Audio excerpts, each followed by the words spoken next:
Make sure you disconnect the ground terminal, red arrow, from the battery before you begin this project, and place it somewhere where it can't accidentally make contact with it while you are working.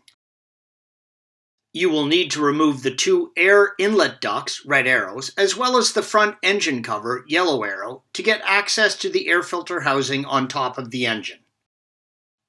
Remove each duct by compressing them towards the engine, red arrow, and slipping them off the air inlet. With the ducts off, remove the front engine cover. It pulls up and away from the engine, yellow arrow. The cover is held on by 5 clips, red arrows, and will easily come off with hand pressure.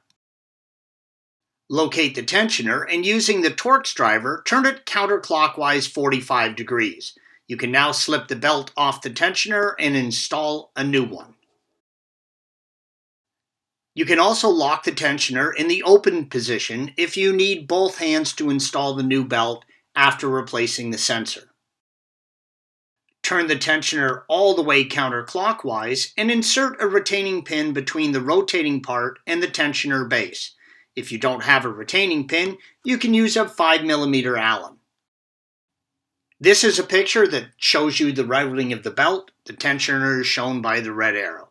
Note the front of the car has been removed to give you a better view. Now you can get access to the temperature sensor behind the idler pulley.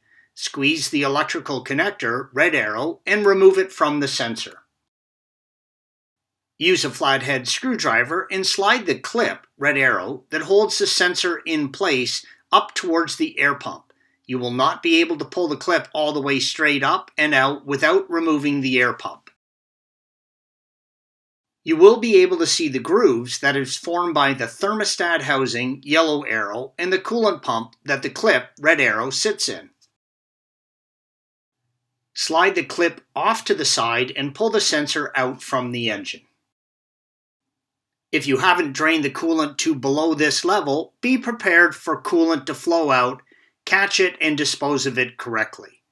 The old gasket, red arrow, may stay in the engine. Make sure you remove it before installing the new sensor.